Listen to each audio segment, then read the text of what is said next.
ચાલો નમસ્કાર મિત્રો, કેમ છો? મજામાં? ફરી પાછું તમારી સેવામાં પાંભર સર, ફિઝિક્સ ચેપ્ટર 4 સમતલમાં ગતિ. આજે પણ આપણે મિત્રો પ્રક્ષિપ્ત ગતિ અને નિયમિત વર્તુળમય ગતિ પર આધારિત MCQ આપણે સોલ્વ કરવાના છે, જેના 1 થી 5 પાર્ટ આપણે સોલ્વ કરી ચૂક્યા છીએ. પાર્ટ 6 થી આપણે આગળ વધવાનું છે. તો બધા રેડી છો ને? ઓકે, ચાલો તો સ્ટાર્ટ કરીએ મિત્રો. ફર્સ્ટ MCQ પાર્ટ 6 ની અંદર તમારી સામે છે, જોઈ શકો છો મિત્રો, બરાબર? તમારી સામે છે, શું છે આપણે વાંચીએ. ચાલો. એક પ્રક્ષિપ્ત પદાર્થને પૃથ્વીની સપાટી પરથી સમક્ષિતિજ સાથે થીટા કોણે અને 5 મીટર પ્રતિ સેકન્ડના વેગથી ફેંકવામાં આવે છે. ઓકે, ધ્યાન આપજો. બીજો એક ગ્રહ પરથી બીજા પદાર્થને તેટલા જ કોણ, એટલે કે ખૂણો એટલો ને એટલો છે અચળ. ઓકે, હાલો, આ જ ખૂણો કીધો છે, જોઈ લો. સેમ. રેડી? પહેલા વેગ આટલો આપ્યો છે, ગ્રહ પરથી ફેંકો ત્યારે વેગ આટલો છે, બરાબર ને? પૃથ્વી પરથી ફેંકો છો અને ગ્રહ પરથી ફેંકો છો ત્યારે ગતિપથ બધી જ રીતે બંનેના સમાન મળે છે, રાઈટ? ગતિપથ સમાન મળે છે એવું કીધું છે. જી પૃથ્વી પર આપ્યો છે, તો ગ્રહ પર ગુરુત્વ પ્રવેગ કેટલો? ભાઈ ખૂણો સમાન છે, વેગ આપ્યો છે v01. ચાલો હાલો, v01 આપ્યું છે અહીંયા 5 મીટર પ્રતિ સેકન્ડ, v02 3 મીટર પ્રતિ સેકન્ડ. પૃથ્વી પર ગુરુત્વ પ્રવેગ GE 9.8 મીટર પ્રતિ સેકન્ડ અને ગ્રહ પ્લેનેટ ઉપર ગુરુત્વ પ્રવેગ આપણે મેળવવાનો કીધો. અહીંયા સ્પષ્ટ કીધું છે બધી રીતે ગતિપથ સમાન છે, તો સ્પષ્ટ અહીં ઉલ્લેખ કરું છું કે બધી જ રીતે બંનેના ગતિપથ સમાન હોવાથી આર મેક્સિમમ પણ સમાન થાય, બરાબર ને? સિમ્પલ વાત છે. એટલે તમે આવું લખી શકો કે આર મેક્સિમમ 1 બરાબર આર મેક્સિમમ 2. ચાલો, મહત્તમ અવધિ કેટલી? તો કે v0 સ્ક્વેર બાય g, એટલે v01 સ્ક્વેર બાય GE પૃથ્વી માટે. ચાલો, એવી જ રીતના ગ્રહ માટે v02 સ્ક્વેર છેદમાં GP, બરાબર ને? ચાલો, આપણે GP જોઈએ છે તો સૂત્રનું કરતા બનાવી દો.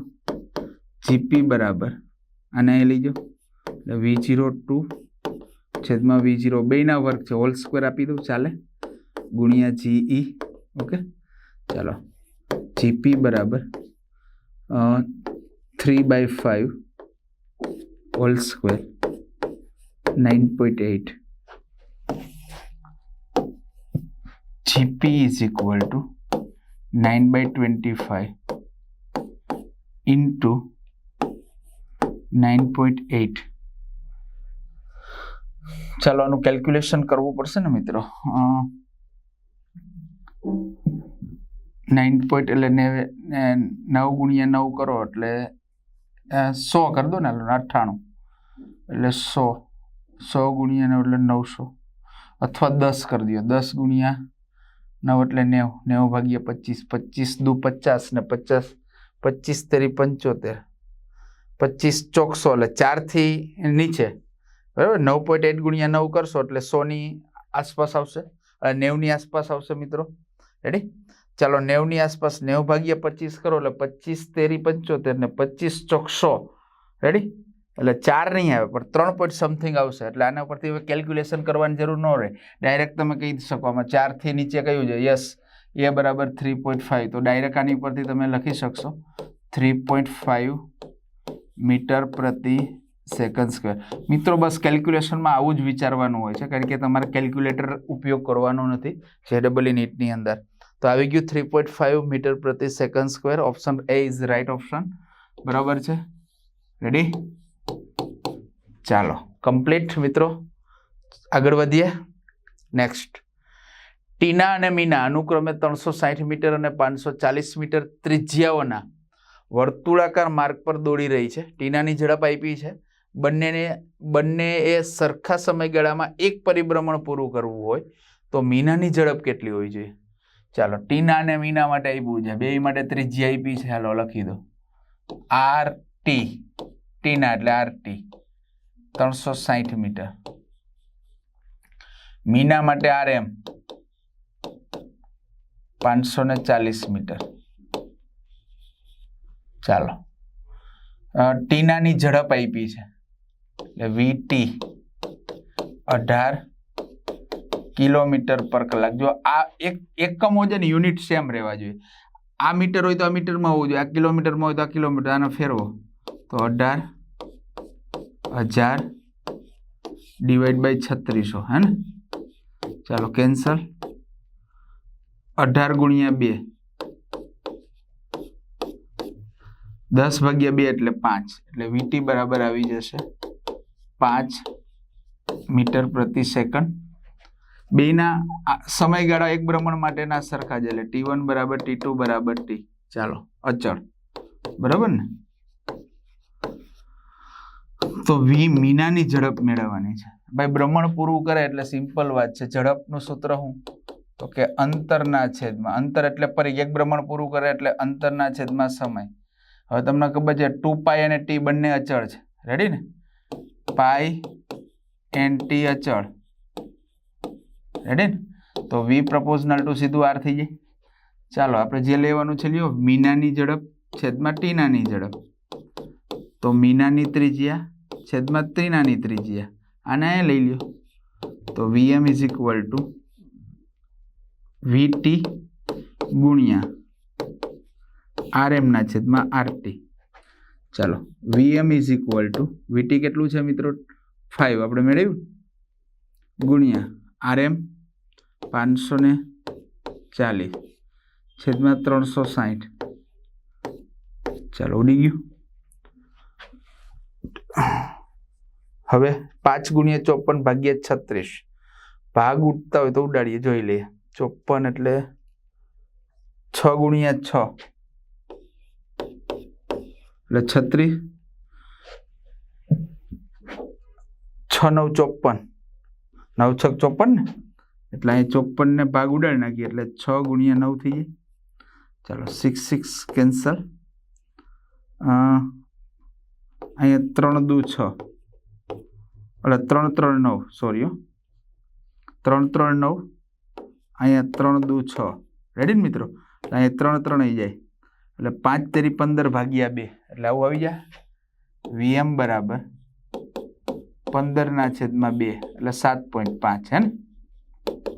7.5 મીટર પ્રતિ સેકન્ડ. આ મીનાની ઝડપ આવી ગઈ 7.5 મીટર પ્રતિ સેકન્ડ. It's okay. ચેક કરો. 3.33, 7.5, 10 ને 12.5 તો આવી ગઈ ને. 7.5 આ છે મીનાની ઝડપ. શેની છે? મીનાની ઝડપ. It's okay. રેડી? ચાલો આગળ વધીએ કે નહીં?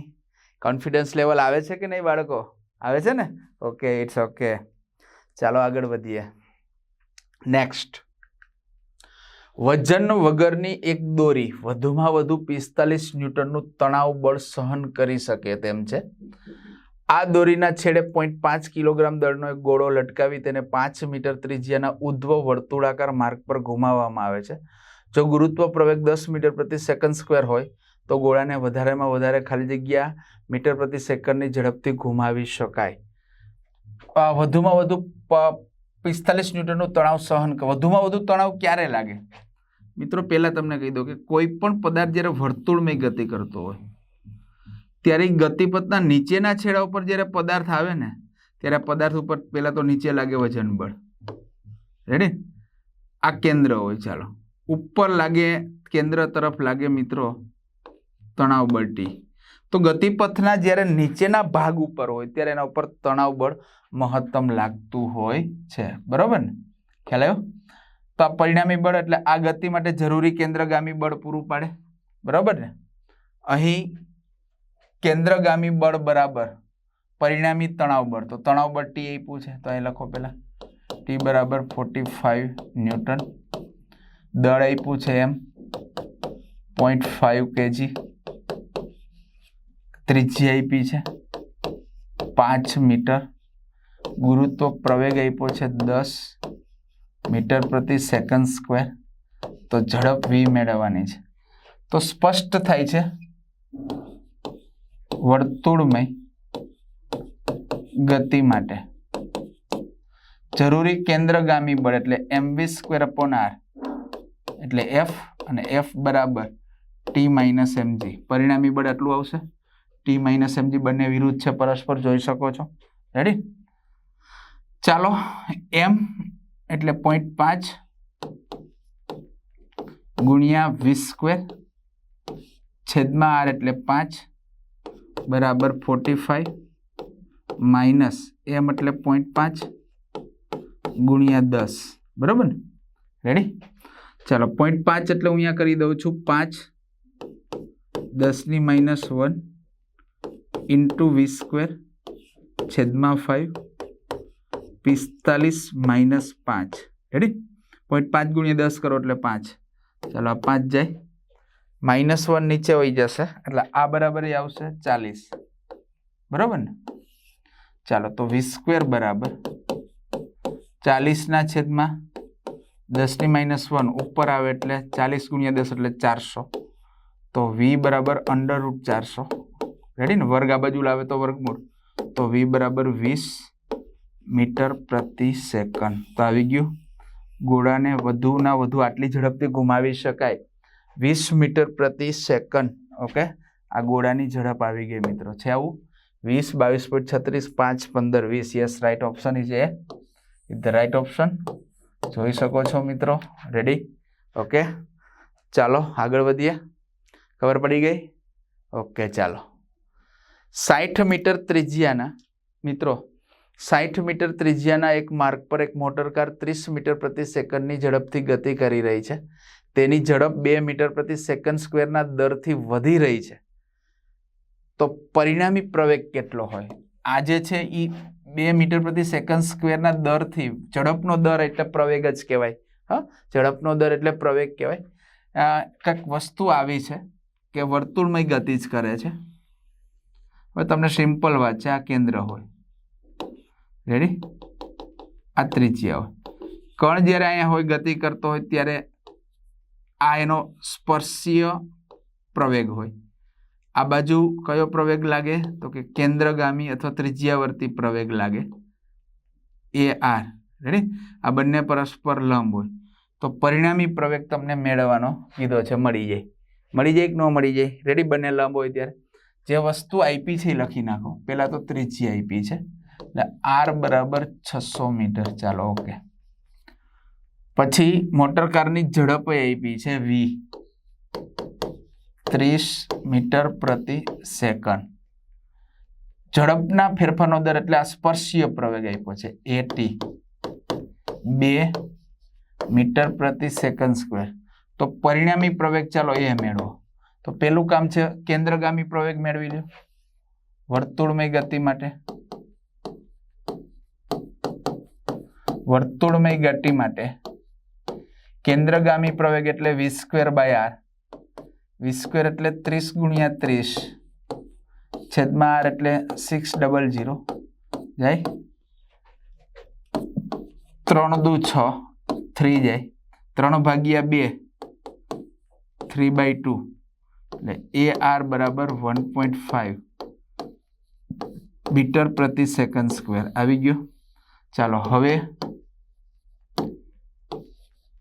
AT લંબ AR. તો પરિણામી પ્રવેગનું મૂલ્ય A બરાબર √AT² પ્લસ AR². AT² એટલે 2 નો વર્ગ વત્તા 1.5 નો વર્ગ. રેડી? ચાલો, 2 નો વર્ગ 4 4 વત્તા 15 225 એટલે 2.25 એટલે આવે 4 ને 2 6.25. 4 નું વર્ગમૂળ 2, 9 નું વર્ગમૂળ 3, 9 નું વર્ગમૂળ 3, 4 નું વર્ગમૂળ 2, તો 2 ની વચ્ચે આવે એટલે 2 પોઈન્ટ સમથિંગ આવે 2.5. It's okay. રેડી? તો આના ઉપરથી ડાયરેક્ટ કેલ્ક્યુલેશન કરવાની જરૂર નથી. એ બરાબર 2.5 મીટર પ્રતિ સેકન્ડ². આવી ગયો પરિણામી પ્રવેગ મિત્રો, જોઈ શકો છો. રેડી? 2.5 મીટર પ્રતિ સેકન્ડ². તો it's okay. Option A is the right option.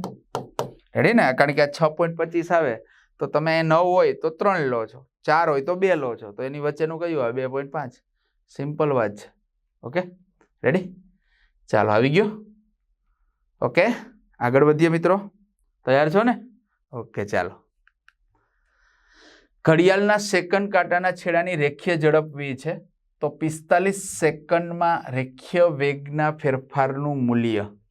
ભાઈ, રેખીય વેગના ફેરફારનું મૂલ્ય એટલે મોડ ઓફ ડેલ્ટા વી અથવા ડેલ્ટા વી. હવે ઘડિયાળ છે, ચાલો દોરી દો. ઓકે, સેકન્ડ કાંટો અહીંથી ગતિ ચાલુ કરે એવું માની લો, બરાબર ને? અહીંયા હોય ત્યારે એની રેખીય ઝડપ આ બાજુ લીધી, ચાલો v1 જે હોય. પછી 45 સેકન્ડ એટલે 60 સેકન્ડમાં એક ભ્રમણ પૂરું કરે, એટલે 45 સેકન્ડની અંદર મિત્રો કેટલું ભ્રમણ કરે? 4 માંથી 3 ભાગનું તો પતાવી દે ને. એટલે ચાલો આ એક ભાગ કહેવાય, આ એક ભાગ, આ બીજો ભાગ અને આ ત્રીજો, એટલે અહીંયા આવી જશે. એ 45 સેકન્ડમાં અહીંયા આવશે. ચાલો એ ઝડપ લઈ લે v2, બરાબર ને? ચાલો, આવી ગયું. હવે v1 બરાબર x દિશામાં છે, આ y દિશામાં છે. આ તમે x દિશા લ્યો અને આ y દિશા લ્યો, તો v1 બરાબર એનું મૂલ્ય આપ્યું છે vi કેરેટ અને v2 બરાબર આપ્યું છે vj કેરેટ, બરાબર ને? ખ્યાલ આવ્યો? તો આનું પરિણામી મૂલ્ય આપણે મેળવવું હોય તો ડેલ્ટા વી, ચાલો ડેલ્ટા વી બરાબર vj caret minus vi caret. Ready? પણ મૂલ્ય જોઈએ છે એટલે mod of delta V. Mod of delta V એટલે delta V is equal to V square plus minus V square. એટલે ડેલ્ટા વી બરાબર under V square plus V square. Delta V બરાબર under root 2v square, તો delta V is equal to root 2v. બરાબર ને? આવી ગયું. 45 ની જગ્યાએ 15 કે તો પણ મેળવી શકાય. રેડી? 30 કે અડધું કે તો પણ મેળવી શકાય. તો રૂટ 2v છે જવાબ આવું. Yes, option C is the right option. Root 2v જોઈ શકો છો મિત્રો. રેડી? ચાલો કમ્પ્લીટ. આગળ વધીએ. એક પદાર્થ વર્તુળાકાર પથ પર આપેલી ક્ષણે v વેગથી ગતિ કરે છે. એક પદાર્થ વર્તુળાકાર પથ પર આપેલી ક્ષણે v વેગથી ગતિ કરે છે. ઓકે, જ્યારે તે અડધું પરિભ્રમણ પૂરું કરશે ત્યારે એના વેગમાં કેટલો ફેરફાર થાય? ખાલી જગ્યા જેટલો ફેરફાર થતો હશે. મૂલ્ય નથી કીધું, વેગમાં કેટલો ફેરફાર થતો હશે? અડધું ભ્રમણ. જો આવ્યું ને પાછું.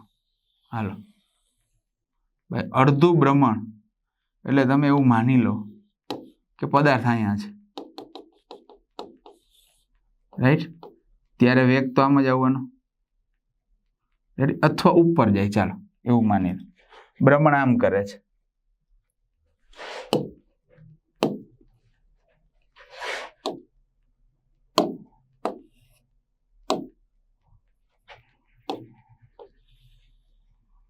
ચાલો આ v1 એ ભ્રમણ કરીને અહીંયા આવે છે, અડધું ભ્રમણ થયું ને. આ v2 બરાબર ને, અડધું ભ્રમણ કરીને ત્યાં આવે છે, તો એના વેગમાં થતો ફેરફાર એટલે ડેલ્ટા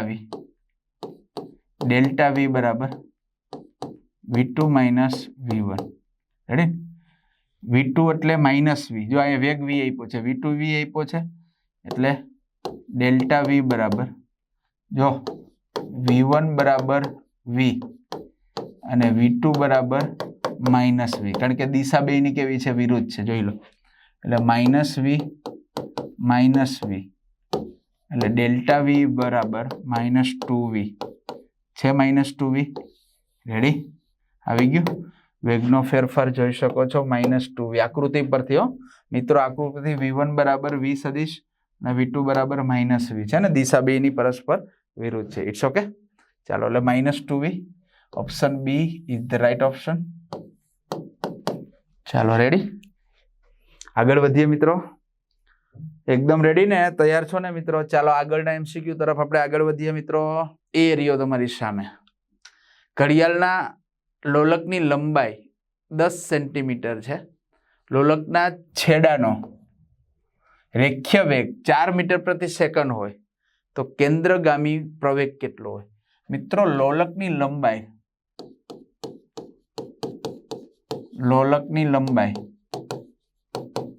બરાબર ત્રિજ્યા, કારણ કે ઘડિયાળના લોલકની લંબાઈ એની ત્રિજ્યા જેટલી જ ગણાય, એટલે L બરાબર R 10 સેન્ટીમીટર એટલે 10⁻⁻1 મીટર, બરોબર ને? રેખીય વેગ v આપ્યો છે 4 મીટર પ્રતિ સેકન્ડ, તો કેન્દ્રગામી પ્રવેગ મેળવવાનો છે. સીધું સૂત્ર છે v²/r, કાંઈ મૂંઝાવાનું જ નથી. તો 4 × 4 છેદમાં 10⁻⁻1, બરોબર ને? v²/r, ચાલો v²/r 4 × 4 એટલે 16 છેદમાં 10⁻⁻1 ઉપર આવે એટલે 1, એટલે AC બરાબર 160 મીટર પ્રતિ સેકન્ડ સ્ક્વેર છે. આવો જવાબ ચેક કરો જી, હોવો જોઈએ. 40, 80, 160, 240, yes, option C is the right option. તમે જોઈ શકો છો મિત્રો. રેડી? કમ્પ્લીટ ને? સેકન્ડમાં એક જ સૂત્રમાં તમારો જવાબ આવી જશે. ચાલો આગળ વધીએ. તૈયાર? ઓકે, ચાલો. એક ઘડિયાળના સેકન્ડ કાંટાની લંબાઈ 1 સેન્ટીમીટર છે. ઓકે, સેકન્ડ કાંટાની લંબાઈ એટલે ઘડિયાળના સેકન્ડ કાંટાની લંબાઈ બરાબર વર્તુળની ત્રિજ્યા, બરાબર ને? એ સ્પષ્ટ છે. એટલે L બરાબર R 1 સેન્ટીમીટર રહેવા દો. આ બધું સેન્ટીમીટરમાં જ છે. જો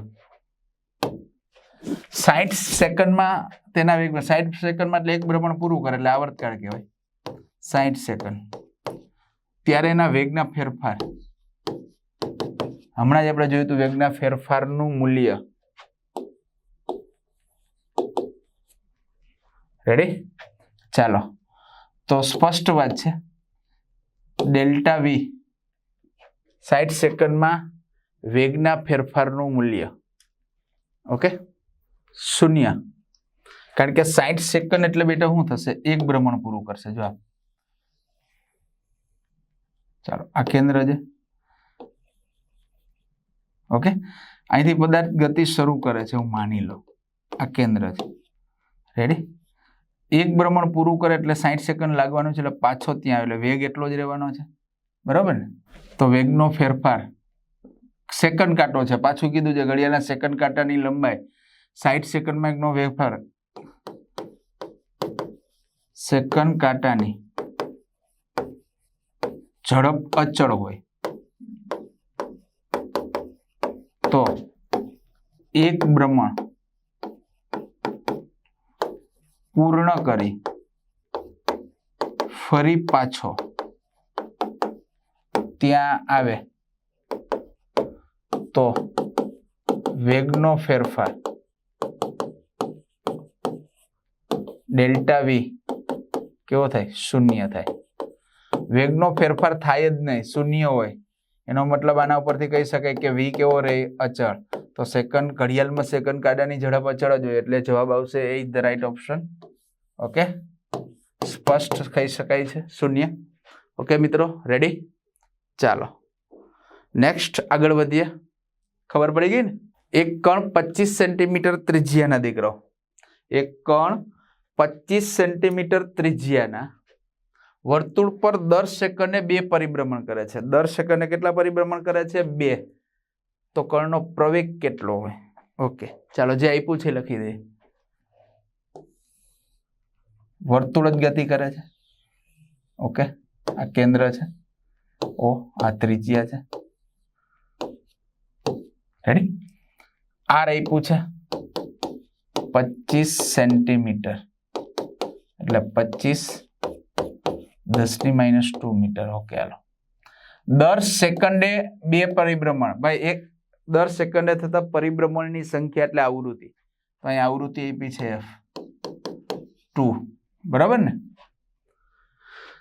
તો કણનો પ્રવેગ કેટલો હોય? વર્તુળમય ગતિ છે એટલે પ્રવેગ અહીંયા કે ત્રિજ્યાવર્તી જ હોય, એટલે સિમ્પલ વાત છે. રેડી? તો F આપ્યું છે તો ઓમેગા મળી જાય ને. ઓમેગા બરાબર 2 પાઈ એફ એટલે 2 પાઈ ઇન્ટુ 2 એટલે 4 પાઈ રેડિયન પર સેકન્ડ. ચાલો ઓમેગા આવી ગયું. વર્તુળમય ગતિ માટે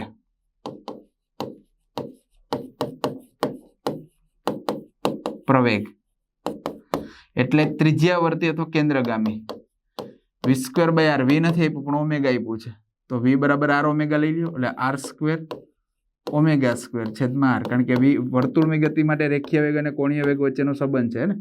ચાલો એક આર ઉડી જાય તો એ આર બરાબર શું આવે? R omega square. આર એટલે 25 10⁻² ગુણ્યા 4 પાઈ એનો વર્ગ. તો એ આર બરાબર 25 10⁻² ગુણ્યા 4 પાઈ એટલે 16 પાઈ સ્ક્વેર. અને નીચે લઈ જાઓ. ચાલો એ આર બરાબર 25 10⁻² એટલે 100 16 પાઈ સ્ક્વેર. ચાલો ભાઈ 25 ચોક 100 ચોકે ચોકે 16 રેડી. એટલે એ આર બરાબર આવશે 4 પાઈ સ્ક્વેર. શું આવશે? 4 પાઈ સ્ક્વેર મીટર પ્રતિ સેકન્ડ સ્ક્વેર. આવી ગયું? ચેક કરો. 4 પાઈ સ્ક્વેર છે, pi square 8 pi square 4 pi square 2 pi square. Yes, option C is the right option. 4 pi square જોઈ શકો છો. રેડી?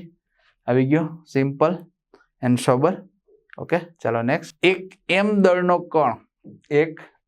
દળનો કણ સમક્ષિતિજ આર ત્રિજ્યાના વર્તુળ પર કે બાય આર ના કેન્દ્રગામી બળથી ગતિ કરે છે, તો તેની કુલ ઉર્જા કેટલી હોય?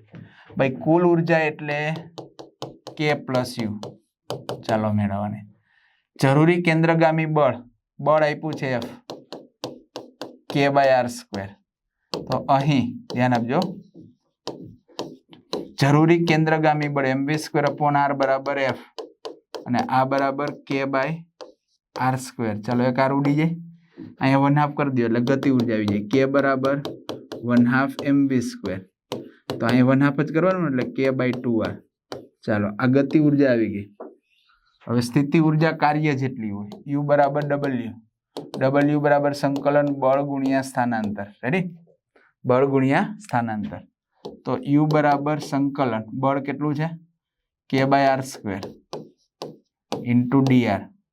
ચાલો કે અચળ સંકલનની બહાર એટલે 1/r સ્ક્વેર dr. મિત્રો આને ઉપર લઈ લ્યો, સંકલન તમને કરતા શીખવાડી દઉં. ચાલો કે સંકલન આ r ની 2 છે, ઉપર આવે તો -2 dr થાય. ચાલો આ બરાબર કે આનું સંકલન શું છે? ઘાતમાં એક વધારો એટલે r ની -2 + 1 વધારેલી ઘાત છેદમાં. રેડી? આવી ગયું. હાલો આ ભેગું જોયો, આનું પાછું કઈ લેવાનું ના હોય. તો u બરાબર કે r ની આ -1 છેદમાં -1 એટલે આ બરાબર કે 1/-1 તો છે જ અને આ r ની -1 છે, નીચે લઈ જાઓ એટલે r. રેડી? એટલે u બરાબર થાય માઇનસ કે બાય આર. શું થાય? કે બાય આર. હાલો સ્થિતિ ઉર્જા આવી ગઈ, ગતિ ઉર્જા આવી ગઈ, બે ઉર્જા આવી ગઈ. તો કુલ ઉર્જા શું થાય બોલો? E બરાબર કે પ્લસ યુ. ચાલો કે એટલે કે ના છેદમાં 2r પ્લસ માઇનસ. ચાલો માઇનસ કે ના છેદમાં r. આ બરાબર કે ના છેદમાં r કોમન 1/2 -1 એટલે -1/2 એટલે -1/2 કે ના છેદમાં r. વ્યવસ્થિત લખો માઇનસ કે ના છેદમાં 2r. રેડી? આવી ગયું? ચાલો છે આવું માઇનસ કે ના છેદમાં 2r માઇનસ કે ના છેદમાં 2r કે ના છેદમાં r 2 કે ના છેદમાં r. Yes, option A is the right option. Minus કે ના છેદમાં 2r જોઈ શકો છો. It's okay. રેડી? કુલ ઉર્જા આવી ગઈ મિત્રો. ઓકે, ચાલો મિત્રો આજે આ સેશનને આપણે અહીંયા પૂર્ણ કરીએ છીએ. ફરી પાછા નવા સેશન સાથે, નવી રજૂઆત સાથે, નવા ઉમંગ સાથે અને નવા જોશ સાથે ફરીથી મળીશું. ત્યાં સુધીને આપણી વચ્ચેથી હું વિદાય લઉં છું. જય હિન્દ, જય ભારત. Thank you.